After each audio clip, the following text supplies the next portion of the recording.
ఎటువంటి మంత్రాలు రాకపోయినా నిత్య పూజను సులభంగా చేసుకోవచ్చు. యజమాని పూజ చేయాలి అని శాస్త్రాలు చెప్తున్నాయి.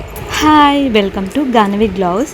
నేను ఈ ఛానల్ని కొత్తగా స్టార్ట్ చేశాను. ఇది నా ఫస్ట్ వీడియో. ఈ వీడియోలో నేను నిత్య పూజని ఎలా చేయాలి అనేది చెప్పబోతున్నాను. చాలామందికి తెలిసి ఉంటుంది, బట్ తెలియని వాళ్ళ కోసం, కొత్తగా పెళ్ళైన వాళ్ళ కోసం చెప్తున్నాను. ఫస్ట్ అయితే మనకు పూజకి ఏమేమి కావాలి, ఫ్లవర్స్, ఫ్రూట్స్ అలా అన్నీ రెడీగా పెట్టుకోవాలి. అండ్ ముందుగా అయితే ఇల్లు మొత్తం శుభ్రం చేసుకోవాలి. అలా కుదరనప్పుడు కనీసం దేవుడి గదినైనా శుభ్రపరచుకోవాలి. అండ్ స్నానం చేసి ఉండాలి. ఇదైతే అందరికీ తెలుసు. అండ్ ఫస్ట్ స్టెప్ ఏంటంటే దీపాలు అనేవి క్లీన్ చేసుకోవాలి, వాష్ చేసుకోవాలి.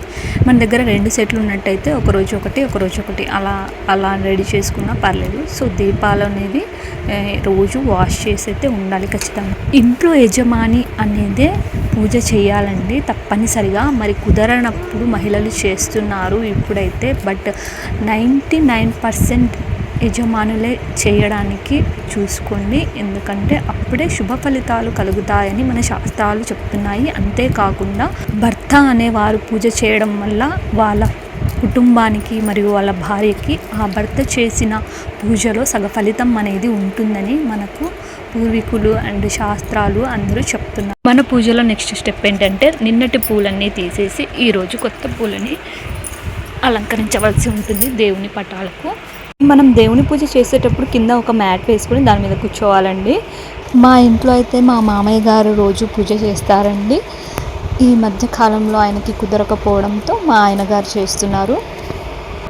పెద్దవాళ్ళు ఏం చెప్తారంటే మగవాళ్ళు పూజ చేసేటప్పుడు ఆ అర్చనకి కావలసినవన్నీ అందించడంలో మహిళ పాత్ర ఉండాలి అని. అంటే పూజ చేసేది మగవాళ్ళే, వాళ్ళకి ఏమేమి కావాలో అవన్నీ ఆడవాళ్ళు అందిస్తారు. మా ఇంట్లో అయితే చిన్నపిల్లల్ని కూడా మేము పూజ గదిలో పూజ చేసేటప్పుడు కూర్చోబెడతాము. ఎందుకంటే వాళ్ళకు చిన్నప్పటి నుంచే ఈ భక్తి శ్రద్ధ అనేది అలవాటు రావాలి అని ఉద్దేశంతో, చిన్నప్పటి నుంచే నేర్చుకోవాలనే ఉద్దేశంతో వాళ్ళని కూడా మేము పూజ గదిలో కూర్చోబెట్టుకొని మరీ పూజ చేస్తాము. మా పాప అయితే చాలా బాగా భక్తి శ్రద్ధలతో చేస్తుంది. అండ్ నెక్స్ట్ స్టెప్ ఏంటి అంటే గంధం ఇలా ప్రిపేర్ చేసుకున్నామంటే మనము దీపం చెమ్మలకి గంధంతో బొట్లు పెట్టి వాటిపైన కుంకుమ పెట్టామనుకోండి చాలా అందంగా ఉంటుంది. సో ఇలా చేయాలన్నమాట. వీడియోలో చూపిస్తున్నాను కదా, అలా దీపం చెమ్మలు అలా పెట్టి వాటిలో నూనె వేసి ఒత్తులు అగరబత్తులతో కానీ అగ్గిపులతో కానీ ఒత్తులు అనేవి వెలిగించుకోవచ్చు. నా ఛానల్ని మీరు ఫస్ట్ టైం చూస్తున్నట్లయితే ప్లీజ్ సబ్స్క్రైబ్ అండి. మనకి నిత్య పూజ ఎలా చేయాలి అనేది అందరికీ తెలుస్తుంది, కానీ కొన్ని పెళ్ళైన కొత్తలో కొన్ని పూజలు ఉంటాయి, కొన్ని చిన్న థింగ్స్ ఉంటాయి. అవి యూట్యూబ్లో సెర్చ్ చేసినా కూడా దొరకదు, అవి ఎవరు మనకు చెప్పరు. సో అలాంటి వీడియోస్ని కూడా నేను అప్లోడ్ చేస్తూ ఉంటాను. So please subscribe. దీపాలలో నూనె వేసుకొని ఒత్తి వేసుకొని ఆ తర్వాత మన నెక్స్ట్ స్టెప్, నిన్నటి పూలన్నీ తీసేసాం కదా, మరి ఈరోజు కొత్త పూలతో మనం పటాలకి అలంకరించుకోవాల్సి ఉంటుంది. ఈ పూలన్నీ కూడాను మా గార్డెన్లోనే ఉన్నాయండి. శంఖం పూలు అంటారు వీటిని, మరి కొంతమంది వచ్చేసి వీటిని శివుడి పూలు అని కూడా అంటారు. తులసి దళాలు ఉంటే కూడా వాటిని కూడా అలంకరించవచ్చు. తులసి దళాలు కృష్ణావతారం, రామావతారం, ఇలా ఈ అవతారాలు మనకు తెలుసు కదండి. వెంకటేశ్వర స్వామి వీరికి చాలా ఇష్టం అండి ఈ తులసి దళాలతో పూజిస్తే. శివునికి, వినాయకుడికి అయితే పెట్టరండి తులసి దళాలు. వెంకటేశ్వర స్వామి అవతారాలు ఉంటాయి కదా, వాటికి తులసి దళాలు మనం పెట్టుకోవచ్చు. ఇలా మన దగ్గర ఏ ఫ్లేవర్స్ ఉంటే అవి వాటితో దేవునికి ఇలా అలంకరిస్తే మనకు చూడడానికి చాలా బాగుంటుంది, పాజిటివ్ ఎనర్జీ వస్తుంది. అండ్ మనం ప్రసాదం అనేది ఫ్రూట్స్ అలా ఇస్తాము.